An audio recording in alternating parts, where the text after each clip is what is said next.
For a man to conquer himself is the first and noblest of all victories. It is our duty to select the best and most dependable theory that human intelligence can supply and use it as a raft to ride the seas of life. There is no such thing as a lover's oath.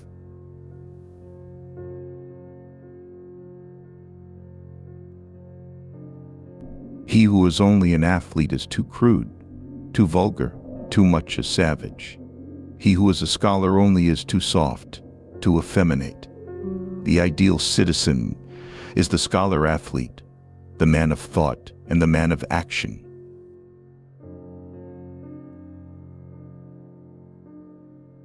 And then, at this stage, every dictator comes up with the notorious and typical demand.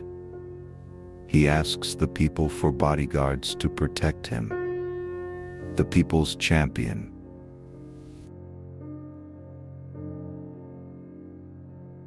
Appearance tyrannizes over truth. For the unexamined life is not worth living.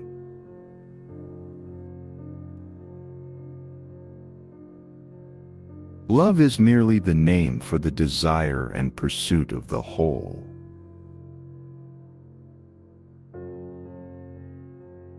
The first and greatest victory is to conquer yourself.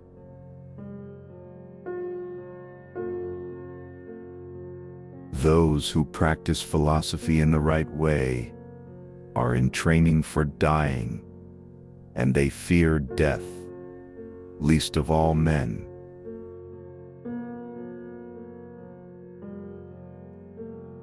Then we shan't regard anyone as a lover of knowledge or wisdom, who is fussy about what he studies.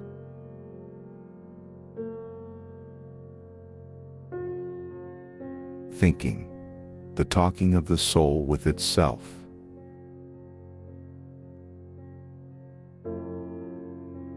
No thing more excellent, nor more valuable than wine was ever granted mankind by God.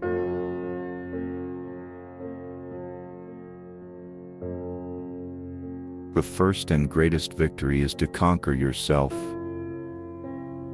To be conquered by yourself is of all things most shameful and vile.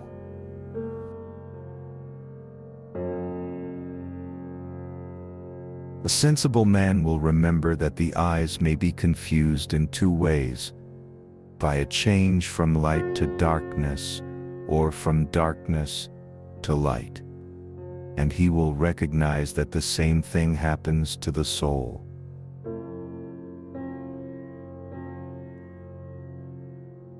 And isn't it a bad thing to be deceived about the truth? And a good thing to know what the truth is? For I assume that by knowing the truth you mean knowing things as they really are.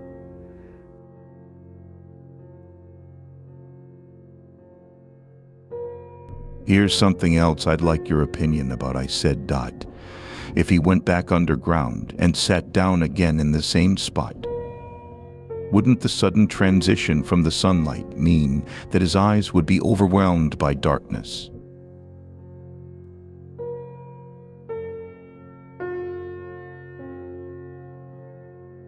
Wise men speak because they have something to say. Fools speak because they have to say something.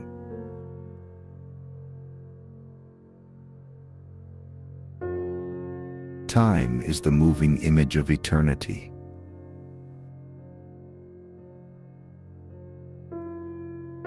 Love is a madness produced by an unsatisfiable rational desire to understand the ultimate truth about the world.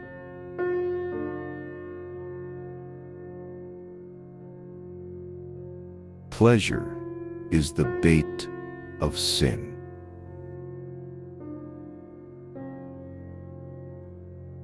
Your silence gives consent.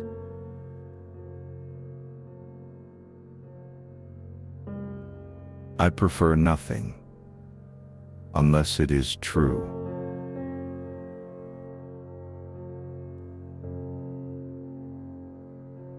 Always be kind, for everyone is fighting a hard battle.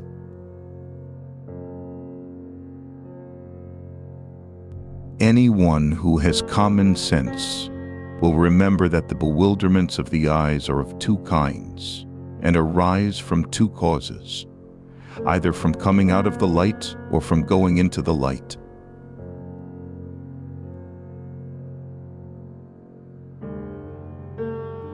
Beauty of style and harmony and grace and good rhythm depend on simplicity. I mean the true simplicity of a rightly and nobly ordered mind and character, not that other simplicity, which is only a euphemism for folly.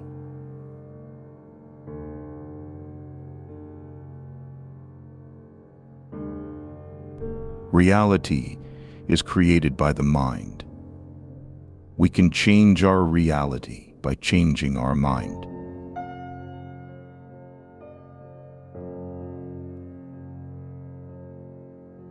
Do you mean that the tyrant will dare to use violence against the people who fathered him, and raise his hand against them if they oppose him?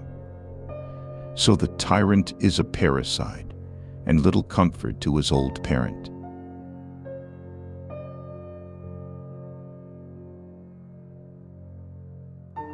The truth is that we isolate a particular kind of love and appropriate it for the name of love, which really belongs to a wider whole.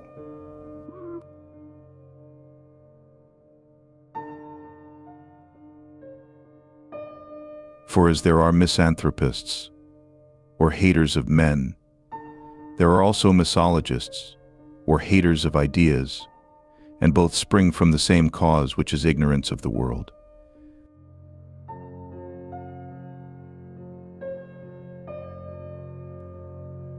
Music is a moral law. It gives soul to the universe, wings to the mind, flight to the imagination, and charm and gaiety to life and to everything.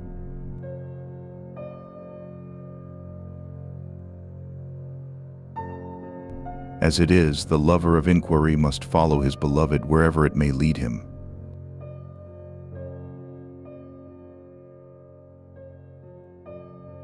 So where it is a general rule that it is wrong to gratify lovers, this can be attributed to the defects of those who make that rule the government's lust for rule and the subject's cowardice.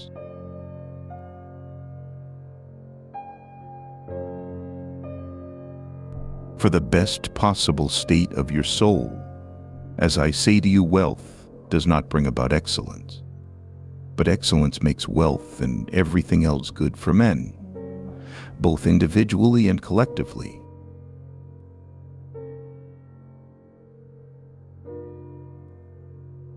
On the virtuous man he combines the highest, lowest, and middle chords in complete harmony within himself.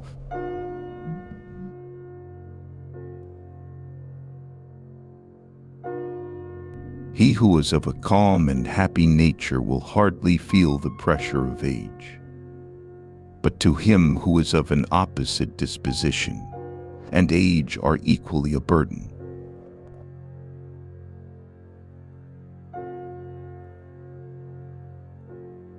The soul of him who has education is whole and perfect and escapes the worst disease. But if a man's education be neglected, he walks lamely through life and returns good for nothing to the world below.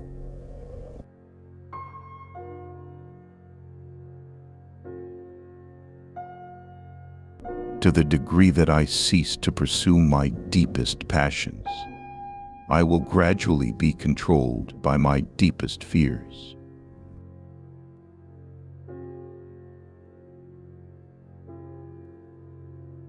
A library of wisdom is more precious than all wealth, and all things that are desirable cannot be compared to it. Whoever therefore claims to be zealous of truth, of happiness, of wisdom or knowledge, must become a lover of books.